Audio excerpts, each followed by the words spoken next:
In the far reaches of the wild, where animals follow their instincts and humans are seen as intruders, there are stories that defy all odds. Stories of friendship, trust, and connection between humans and wildlife. Bonds that are as unlikely as they are extraordinary. Today, we are going to explore real stories that happened here in the United States. We'll meet people who have opened their hearts to nature, and specifically something magical, the ability to form bonds with wild creatures that have somehow been domesticated. Before we start, I would like to ask you a big favor. Subscribe to the Savage Friends channel. It helps us a lot and inspires us to seek more and more exciting stories like this for you. The United States is home to one of the greatest diversities of wildlife in the world. From snowy mountains in Alaska to hot deserts in Arizona, it's a country where humans and wildlife are often found. But for the most part, these encounters are brief and cautious. In the United States, the interaction between humans and wild animals has deep roots. Many of these connections take place in sanctuaries or reserves, where conservation and respect are priorities. But some of these stories transcend science and turn into something even more powerful: a sincere friendship. Our first story takes us to Montana, where a man named John encountered an exceptional expedition, a lion named Max. Let's find out how this extraordinary friendship came about. In 1975, on a secluded farm in the heart of Montana, a man named John Davis found something that would change his life forever: a small, abandoned lion cub. Not knowing where the animal had come from or how it had survived until then, John made a bold decision: to take it home and take care of it. The puppy, which John named Max, quickly won the farmer's heart. Fed milk and later fresh meat, Max grew up healthy and strong. But the most surprising thing wasn't the fact that Max survived. It was the relationship he developed with John.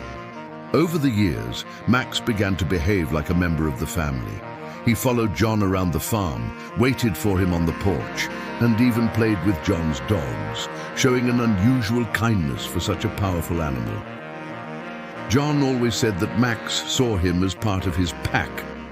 Once, during a storm, Max stood by John's side for hours, as if he were protecting his human friend.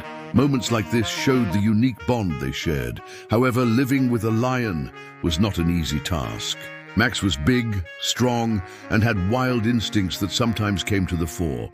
John had to learn to balance his friendship with respect for Max's natural limits. Max lived for many years on John's farm, being loved and cared for until his last day. To John, Max wasn't just an animal. He was a friend, a companion, and a living reminder of how respect and love can break through even the wildest barriers. From a lion in Montana to a wolf in Alaska, our next story takes us to the extreme cold, where a photographer discovered that he would return from his expedition to Alaska with much more than photographic records of wildlife. It would also bring in his heart and mind the memories of a great friendship somewhat unlikely and unexpected. In the vast, icy forests of Alaska, where the silence is interrupted only by the sound of wind and distant howls, a wildlife photographer named Michael Carter ventured on a solitary journey to document the local wildlife. His mission was to capture the life of wolves in their natural habitat, but what he didn't expect was to become part of a story of trust and unexpected loyalty. As Michael settled in the heart of the forest, he began to notice the presence of a lone wolf, which, over time, seemed to follow in his footsteps from a distance. The wolf never approached directly, but always watched Michael from afar, as if curious about the presence of the human in his territory. In the following days, the wolf began to get a little closer, but always keeping a respectful distance. Michael, with a great respect for nature, never forced interaction. He continued to capture images, but always carefully, without invading the wolf's space. Each day, the wolf came closer, but never aggressively. He was just curious, watching Michael and his surroundings. The turning point came when Michael was on the field, setting up his camera, and the wolf, this time, moved more directly, but still cautiously. Michael was motionless, not making any sudden movements, waiting for the animal to feel comfortable enough to approach. For a few minutes, the two of them stood there, speechless, in a deep silence, but charged with a silent understanding. Michael never imagined that on his journey as a photographer, he would make such a silent but strong connection with one of the wildest animals on the planet.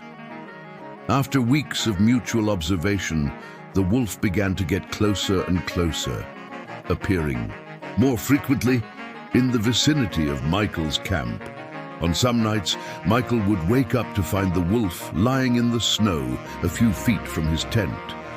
It was as if the wolf was there to ensure that the photographer was safe, creating a relationship of loyalty and trust.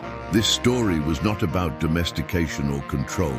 It was about respect and creating an obvious connection between two living beings that, at first glance, could seem so different.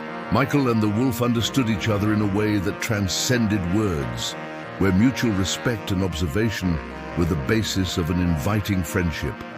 And another friendship as unusual as this one occurred in Colorado. Let's get to know this story now. In a remote region of Colorado, Susan, a nature lover, lives in a small house surrounded by dense forests.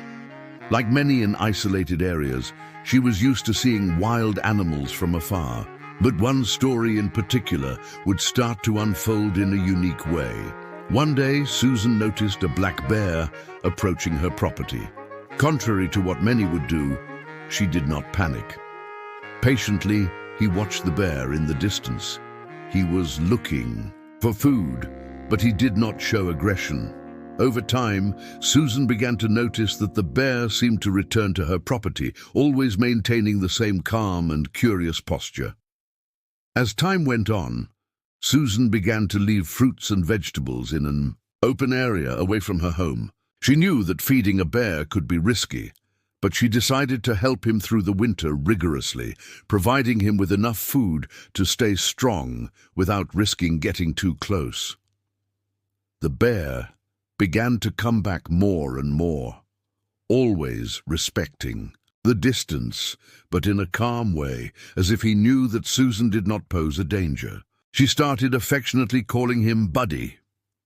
Although the bear never approached in a threatening manner, Susan always maintained respect for Buddy's natural boundaries. She knew that even though there was a silent connection, he was still a wild animal with powerful instincts. They never touched, but what started as a simple observation turned into a quiet and deep friendship based on mutual understanding and respect. Susan never expected that such a large and wild being could be a part of her life, but what she learned from Buddy was something profound. True human-animal friendship doesn't need words, but is built through respect, patience, and the ability to see each other even in their differences. These stories show us that even in such a vast and wild world, there is room for something more, something profound. The bond between humans and wild animals goes beyond the survival instinct. It is founded on trust, mutual respect, and in many cases, silent love.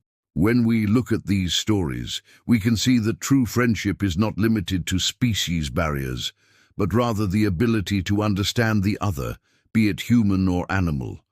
They remind us that, in the end, we all seek one thing in common: connection.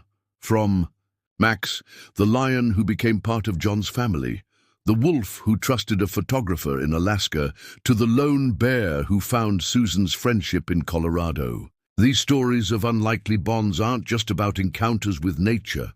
They're about overcoming fear, instincts, and judgments to create something greater. Over time, learn that the true power of friendship lies in the simplicity of the act of caring and respect. When humans and animals meet, there is a chance to build something more. These unlikely bonds are proof that the wild world also has room for kindness, trust, and love. These stories are not just about friendship. They are about a new way of looking at nature, of understanding that everyone, humans and animals, has something to teach each other. If we open ourselves up to possibility, we can build a connection that transcends differences and one of all living beings. If you've been touched by these stories, don't forget to like, share, and subscribe to the Savage Friends channel. Join us for more stories of human-savage friendship survival.